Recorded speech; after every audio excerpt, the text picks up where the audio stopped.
Mga master, may nagtanong po sa atin kung ano po yung ibig sabihin nito pong portion na ito sa budget circular ng DBM para sa year-end bonus.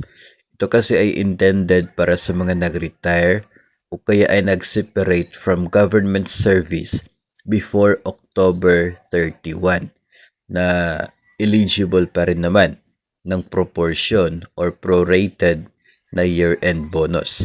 Ang sinasabi kasi doon, within the month of retirement or separation, yun daw po yung release ng inyo pong prorated year-end bonus.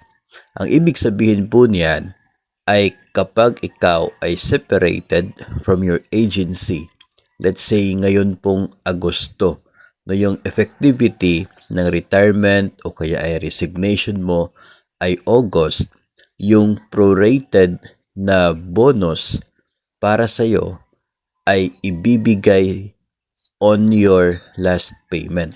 Kasabay doon sa mga iilang araw ng sahod mo na hindi nabigay dahil deleted ka na sa payroll, at yun po ang dahilan kung bakit sinasabi na on the month of separation. Sa last payment na matatanggap mo from your agency, nandoon po yung prorated na year-end bonus. So pagdating ngayon na November 15, yung araw na pagsisimula ng release ng year-end bonus, wala ka nang matatanggap. Hindi ka na kasali sa payroll kahit sinasabi mo na eligible ka sa proportion ng bonus. Kasi nga, natapos na. Binigay na sa'yo during your last payment from your agency. Kasabay na po doon yung prorated bonus.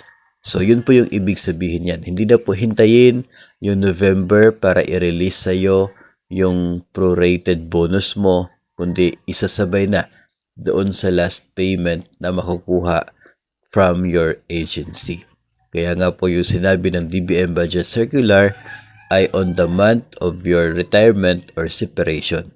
Doon ang release at hindi sa November 15. Yung November 15 para lamang po yun sa mga active pa sa serbisyo as of October 31 at makakatanggap sila ng buo na year-end bonus.